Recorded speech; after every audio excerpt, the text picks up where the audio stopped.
열왕기상 15장 25절에서 32절 말씀입니다. 제가 봉독해 드리겠습니다. 유다의 왕 둘째 해에 여로보암의 아들 나답이 이스라엘 왕이 되어 2년 동안 이스라엘을 다스리니라.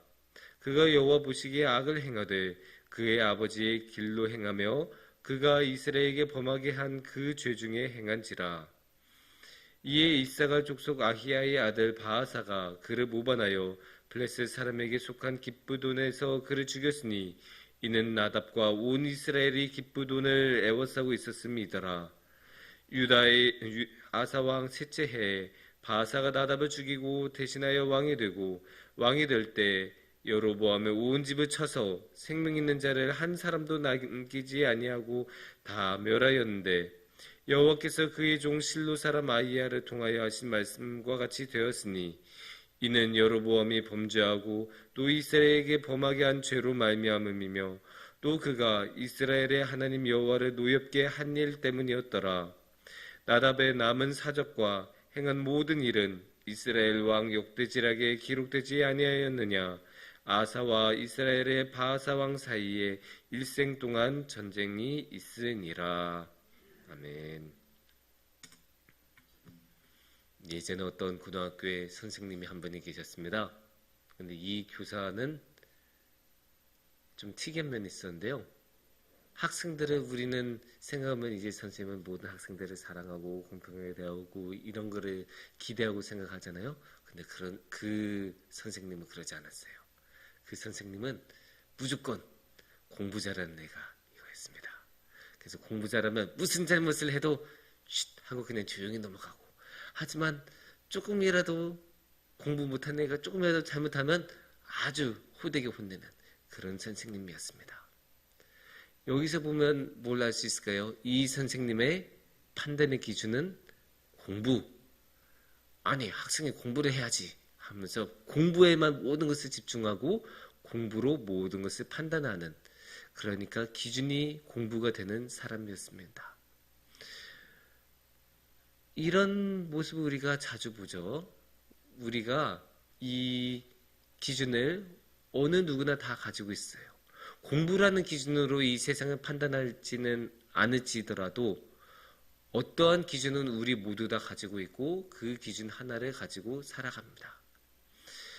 그 기준이 일관되지 않을 수 있고 또 공정하지 않을 수는 있지만 어느 누구나 판단의 기준을 가지고 있고 그 기준을 가지고 생각하고 행동하고 모든 것을 재단합니다. 그렇다면 우리가 이 상황에서 생각을 한번 해볼 수 있죠? 그렇다면 하나님의 기준은 무엇일까? 이 하나님의 기준을 알려면 우리가 어떻게 해야 될까요? 하나님의 기준을 알려면 당연히 성경을 봐야 합니다. 그리고 오늘의 말씀에서는 하나님의 판단 기준 한 가지를 알 수 있습니다.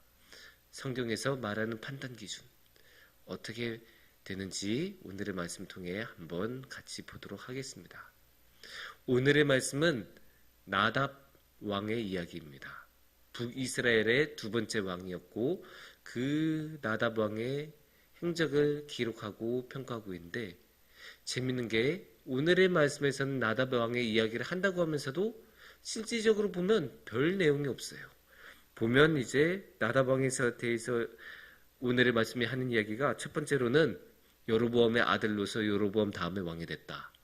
두 번째, 모반을 당했다. 그래서 일가족이 몰상을 당하고 왕위를 빼앗겼다. 세 번째, 그 일은 기브돈 이런 곳을 포위했던 그 상황에서 일어났다.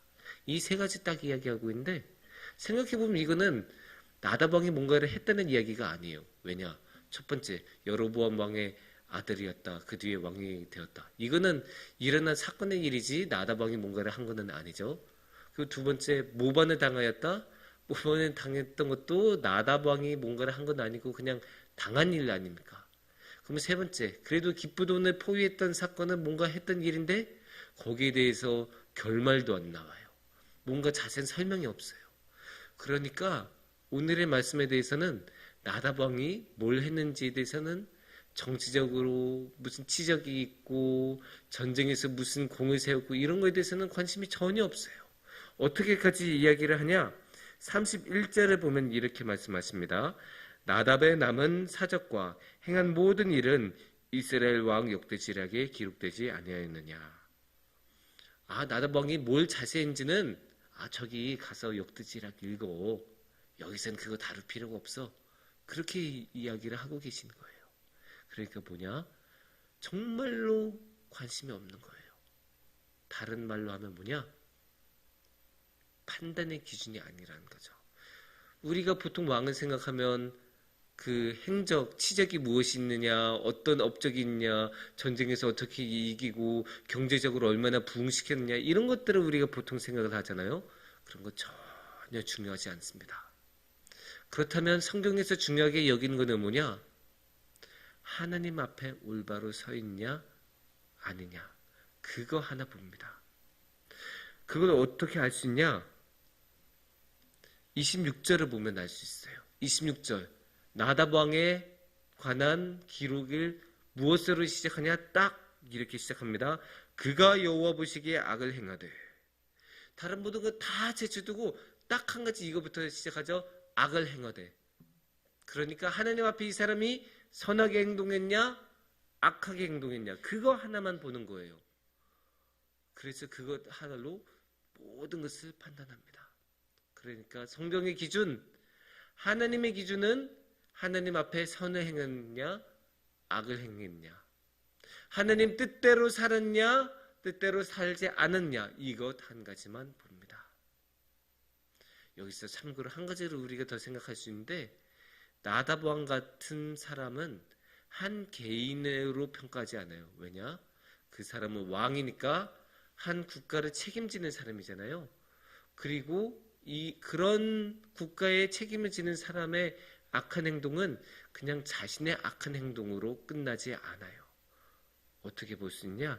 26절을 계속 읽으면 이렇게 말씀하고 계십니다. 그의 아버지의 길로 행하며 그가 이스라엘에게 범하게 한 그 죄 중에 행한지라. 또 이 말씀 한 번 더 반복이 됩니다. 30절을 보면 비슷하게 나오죠. 또 그가 이스라엘에 하는 죄송합니다. 그게 아니고 또 이스라엘에게 범하게 한 죄로 말미암음이며. 그러니까 왕이 한 잘못은 그냥 왕 하나로 끝나지 않아요. 국가 전체로 하여금 죄를 짓게 하는 거예요. 국가 전체로 하여금 이스라엘로 범하게 하였음이라고 했잖아요. 그러니까 이스라엘 민족 전체가, 이스라엘이란 나라 전체가 죄를 범하게 만든다라고 오늘의 말씀은 말하고 있어요. 그러니까 하나님 앞에서 악을 행하는 것이 그렇게 끔찍한 범죄가 될 수 있고, 그래서 하나님께서는 이 왕만이 아니라 이 국가에 대해서도 악을 행했냐 안 행하지 않았냐 가지고 판단의 기준으로 삼고 있는 것입니다. 이런 모습을 우리가 마음속 깊이 새겨놨으면 좋겠습니다.